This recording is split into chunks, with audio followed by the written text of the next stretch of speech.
Hello दोस्तों, स्वागत है आपका मेरे यूट्यूब चैनल में। दोस्तों, आज के इस वीडियो में हम लोग एसएससी, एमटीएस और हवलदार के लिए जो आपकी वैकेंसी निकाली गई है उसी की तैयारी के लिए दोस्तों आपके लिए एक बेस्ट बेंच, यूनिक बेंच है दोस्तों।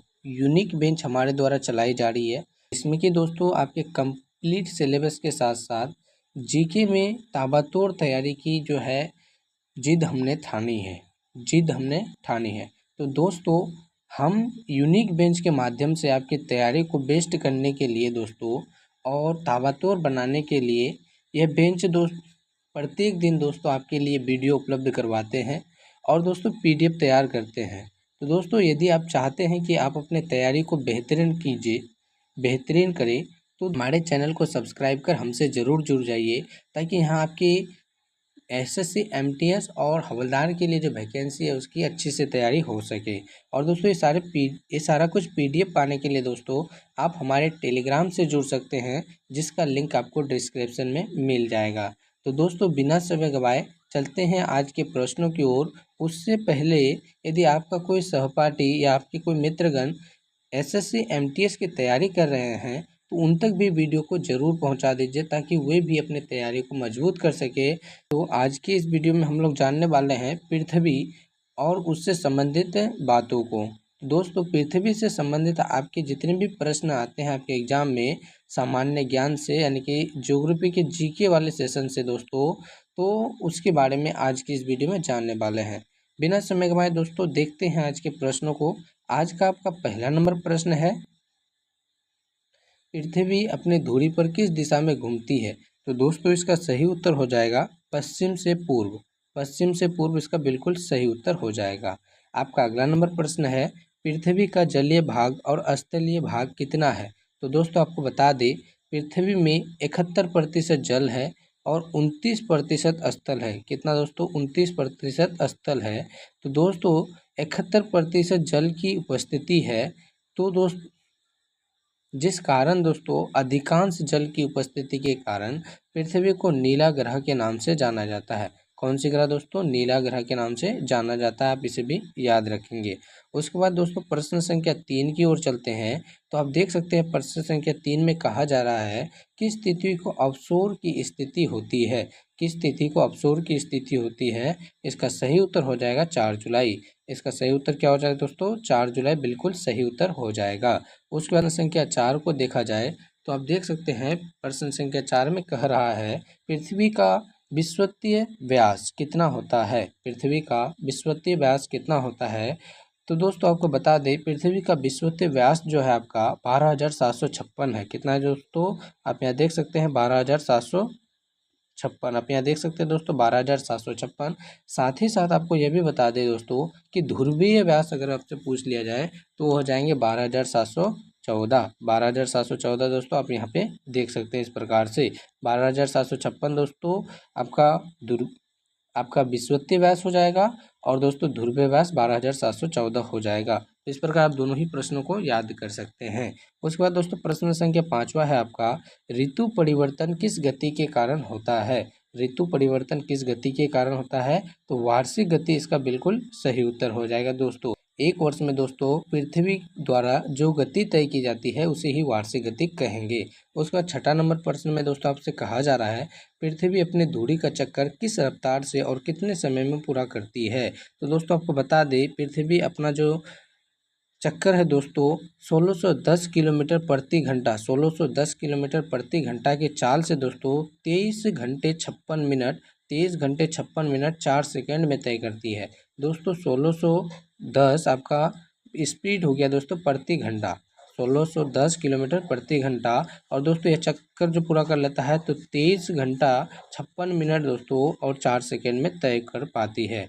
कौन दोस्तों? पृथ्वी अपने धुरी का चक्कर। पृथ्वी जो दोस्तों पृथ्वी अपने धुरी का चक्कर लगाने के साथ साथ सूर्य का भी चक्कर लगाता है। तो यहाँ से अपने धुरी द्वारा तय की गई दूरी अपने धुरी में दोस्तों कितना समय में तय करती है और उसका स्पीड क्या रहता है वो पूछा गया है, ना कि सूर्य के चारों ओर दोस्तों कितना समय में अपना दूरी तय करता है वो पूछा गया है। आगे के प्रश्न में आपको वो भी देखने को मिलेगा। तो कंटिन्यू आप वीडियो पे बने रहिए। प्रश्न संख्या 7 है दोस्तों आपका, पृथ्वी की किस गति से दिन और रात होता है? तो दोस्तों आपको बता दें, घूर्णन गति, पृथ्वी के घूर्णन गति से दिन और रात होती है। तो दोस्तों उसके बाद चलते हैं प्रश्न संख्या 8 की ओर। प्रश्न संख्या 8 में आपसे पूछा जा रहा है दोस्तों, पृथ्वी की किस गति से वर्ष बनते हैं? तो परिक्रमण गति इसका बिल्कुल सही उत्तर हो जाएगा। पृथ्वी की परिक्रमण गति से दोस्तों वर्ष बनते हैं, आप इसे भी याद रखेंगे। उसके बाद दोस्तों प्रश्न संख्या 9 में आपसे पूछा जा रहा है, सूर्य की परिक्रमा करने में पृथ्वी को कितना समय लगता है? सूर्य की परिक्रमा करने में दोस्तों पृथ्वी को कितना समय लगता है? तो इसका सही उत्तर हो जाएगा 365 दिन 5 घंटे एवं 48 मिनट 46 सेकंड का समय दोस्तों आपको लगता है। यानी आप कह सकते हैं कि 365 दिन 6 घंटे का समय लगता है, क्योंकि दोस्तों 48 मिनट 46 सेकंड हो ही जा रहे हैं, तो आपके लगभग 11 मिनट दोस्तों कम हो रहे हैं लगभग में दोस्तों। इस प्रकार से आपको 365 दिन 6 घंटा मान सकते हैं। तो यदि आपको एग्जैक्ट दोस्तों याद करना है तो 365 दिन 5 घंटे 48 मिनट बिल्कुल सही उत्तर हो जाएगा, 46 सेकेंड। दोस्तों यहीं पे आप ये बात दोस्तों साथ ही साथ आप इस बात पे भी गौर कर सकते हैं कि आप देख सकते हैं 365 दिन 6 घंटे, अर्थात 365 दिन में तो एक वर्ष पूरे होते हैं, लेकिन दोस्तों 6 घंटे प्रत्येक वर्ष दोस्तों हमारे जो कैलेंडर में दोस्तों समय बढ़ जाता है। तो इस प्रकार से 4 वर्षों में दोस्तों 4 वर्षों में 24 घंटा की बढ़ोतरी हुई, 4 वर्षों में 24 घंटे की बढ़ोतरी हुई। और आप जानते हैं कि 4 घंटा दोस्तों एक दिन कहलाता है, सॉरी दोस्तों 24 घंटा एक दिन कहलाता है। इसलिए दोस्तों प्रत्येक 4 वर्ष में आपका एक लीप वर्ष आता है दोस्तों। क्या आता है दोस्तों? लीप वर्ष, जिसमें फरवरी 29 दिन का होता है। तो दोस्तों आप समझ सकते हैं कि लीप वर्ष क्यों आता है और फरवरी का दिन 29 दिन का क्यों होता है। इसका कारण यह है दोस्तों कि हमारे कैलेंडर में प्रत्येक वर्ष 6 घंटा की बढ़ोतरी होती है। इस प्रकार 4 वर्षों में 24 घंटा की बढ़ोतरी हुई और 24 घंटा अर्थात एक दिन की बढ़ोतरी हुई। इसलिए दोस्तों 4 वर्ष में एक बार लीप वर्ष आता है, जिसमें फरवरी 29 दिन का होता है। आशा करते हैं कि आपको बातें समझ में आई होगी। चलते हैं अगले नंबर प्रश्न में। आपका प्रश्न संख्या 10 है, पृथ्वी दिवस कब मनाया जाता है? पृथ्वी दिवस कब मनाया जाता है? तो इसका सही उत्तर हो जाएगा 22 अप्रैल। 22 अप्रैल को दोस्तों पृथ्वी दिवस के रूप में मनाया जाता है। प्रश्न संख्या 11 में देख सकते हैं आप, प्रत्येक सौर वर्ष या कैलेंडर वर्ष में कितना समय बढ़ जाता है? तो प्रत्येक सौर वर्ष या कैलेंडर वर्ष में दोस्तों 6 घंटे का समय बढ़ जाता है, जैसा कि आपने आगे के प्रश्न में भी देखा है इसे। तो चलते हैं दोस्तों उसके बाद अगले नंबर प्रश्न में। प्रश्न संख्या 12 है आपका, आकार और बनावट। आकार दोस्तों और बनावट की दृष्टि से पृथ्वी किस ग्रह के समान है? तो दोस्तों आकार और बनावट की दृष्टि से पृथ्वी शुक्र ग्रह के समान है दोस्तों। शुक्र ग्रह की अपनी एक विशेषता है, इसे चमकता हुआ तारा दोस्तों, कैसा तारा? चमकता हुआ तारा दोस्तों, पृथ्वी की बहन दोस्तों। उसके अलावा सुबह का तारा और शाम का तारा भी बोला जाता है दोस्तों। सबसे चमकता हुआ तारा, सुबह का तारा, शाम का तारा और पृथ्वी का बहन जो कहलाता है दोस्तों, शुक्र ग्रह कहलाता है। तो दोस्तों शुक्र ग्रह की अपनी खासियत है, इसे आप जरूर याद रखेंगे। ठीक है दोस्तों, चलते हैं अगले नंबर प्रश्न में। आपका प्रश्न संख्या 13 है, पृथ्वी को नीला ग्रह किस कारण कहा जाता है? तो आपको बता दें दोस्तों, पानी की अत्यधिक उपस्थिति के कारण। आप जैसे कि दोस्तों आगे के प्रश्न में देख चुके हैं, 71% पृथ्वी पर जल है और मात्र 29% स्थल है। तो दोस्तों अधिकांशतः पानी की उपस्थिति के कारण पृथ्वी को नीला ग्रह के रूप में भी जाना जाता है, आप याद रखेंगे। उसके बाद प्रश्न संख्या 14 है आपका। प्रश्न संख्या 14 में देख सकते हैं, सूर्य के बाद पृथ्वी का सबसे निकट का तारा कौन सा है? सूर्य के बाद दोस्तों पृथ्वी का सबसे निकट का तारा कौन है? तो पोरिक्सिमा सेंचुरी इसका बिल्कुल सही उत्तर हो जाएगा दोस्तों। कैसे हो जाएगा दोस्तों? पोरिक्सिमा सेंचुरी इसका बिल्कुल सही उत्तर हो जाएगा। दोस्तों यदि आप वीडियो में यहाँ तक बरकरार हैं, बने हुए हैं, तो दोस्तों आप चैनल को भी ज़रूर सब्सक्राइब कर दीजिए। आप चैनल को भी दोस्तों ज़रूर सब्सक्राइब कर दीजिए, ताकि इसी तरह की वीडियो आपके लिए प्रतिदिन लाएँ और आप उसे सबसे पहले देख सकें। उसके अलावा दोस्तों यदि वीडियो पसंद आ रही है तो वीडियो को भी लाइक कर दीजिए, अपने दोस्तों तक इसे ज़रूर शेयर कीजिए दोस्तों, ताकि वो भी इसी समय ताकि कोई भी दोस्तों समय रहते हुए अपने तैयारी को बेहतरीन कर सके। इसके अलावा दोस्तों आप चाहते हैं कि ये सारा पीडीएफ आपको मिले, फ्री में मिले दोस्तों, तो उसके लिए आप टेलीग्राम से भी जुड़ सकते हैं, जिसका लिंक आपको डिस्क्रिप्शन में मिल जाएगा। ठीक है दोस्तों, तो चलते हैं अगले नंबर प्रश्न में। आपका अगला नंबर प्रश्न है प्रश्न संख्या 15, जिसमें आपको कि पूछा गया है पृथ्वी का एकमात्र उपग्रह कौन सा है। तो दोस्तों यह भी प्रश्न काफ़ी इम्पोर्टेंट है। पृथ्वी का एकमात्र उपग्रह जो है आपका चंद्रमा है। पृथ्वी का एकमात्र उपग्रह क्या है दोस्तों? चंद्रमा है, जिसका कि कोई अपना प्रकाश नहीं होता है, जिसका अपना प्रकाश दोस्तों नहीं होता है। उसके बाद प्रश्न संख्या 16 आपसे पूछा जा रहा है चंद्रमा की सतह और उसकी आंतरिक स्थिति का अध्ययन वाला विज्ञान दोस्तों क्या कहलाता है। चंद्रमा की सतह और उसकी आंतरिक स्थिति का अध्ययन का जो विज्ञान है दोस्तों क्या कहलाता है। तो आपका सही उत्तर हो जाएगा सेलेनोलॉजी। क्या हो जाएगा दोस्तों? सेलेनोलॉजी इसका बिल्कुल सही उत्तर हो जाएगा। उसके बाद प्रश्न संख्या 17 देख सकते हैं आप। चंद्रमा पर धूल के मैदान को दोस्तों क्या कहा जाता है। तो आपको बता दें चंद्रमा पर जो धूल के मैदान है उसको शांति सागर के नाम से जाना जाता है। किस सागर के नाम से दोस्तों? शांति सागर के नाम से जाना जाता है, आप याद रखेंगे। चलते हैं 18वें नंबर प्रश्न में। आपका प्रश्न संख्या 18 है जीवाश्म ग्रह किसे कहा जाता है। जीवाश्म ग्रह किसे कहा जाता है। तो इसका सही उत्तर हो जाएगा चंद्रमा। इसका सही उत्तर क्या हो जाएगा दोस्तों? चंद्रमा, आप यहाँ देख सकते हैं। उसके बाद प्रश्न संख्या 19 है आपका चंद्रमा किसकी रोशनी से चमकता है। चंद्रमा किसकी रोशनी से चमकता है। तो सूर्य इसका बिल्कुल सही उत्तर हो जाएगा। सूर्य इसका बिल्कुल क्या हो जाएगा दोस्तों? सही उत्तर हो जाएगा। जिसकी वजह से दोस्तों जिसकी वजह से दोस्तों परावर्तन के कारण चंद्रमा चमकता है दोस्तों। ठीक है, आप इसे भी याद रखेंगे, यह भी काफ़ी इंपॉर्टेंट प्रश्न है। उसके बाद प्रश्न संख्या 20 है आपका। दोस्तों प्रश्न संख्या 20 में जाने से पहले जैसे कि आपको यहाँ ग्रहों से संबंधित ज़्यादा प्रश्न देखने को मिलते हैं, तो दोस्तों एक क्वेश्चन हमारे तरफ से भी पूछा जाता है दोस्तों, जिसका जवाब दोस्तों आपको कमेंट में देना है। जिसका जवाब दोस्तों आपको कमेंट में देना है। दोस्तों आप लोगों के लिए सवाल है दोस्तों आप लोगों के लिए कि हमारे सौरमंडल में ग्रह कितने हैं, ग्रहों की संख्या दोस्तों कितनी है। इसका जवाब आप कमेंट में ज़रूर दीजिएगा। आशा करेंगे कि दोस्तों आपका कमेंट सबसे पहले हम तक पहुंचेगा। दोस्तों यदि आपको नहीं पता तो उसको भी कमेंट जरूर कीजिए।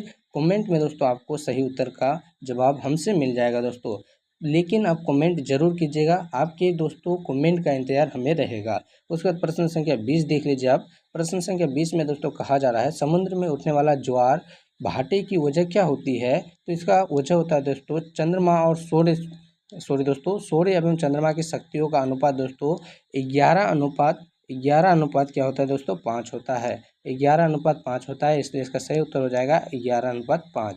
उसके बाद प्रश्न संख्या 21 है आपका चंद्रमा पर पाए जाने वाले चट्टानों में किस धातु की अधिकता होती है। दोस्तों चंद्रमा पर जो पाए जाने वाले धातु है, चट्टाने हैं, उसमें दोस्तों किस धातु की अधिकता होती है। तो उसका सही उत्तर हो जाएगा टाइटेनियम।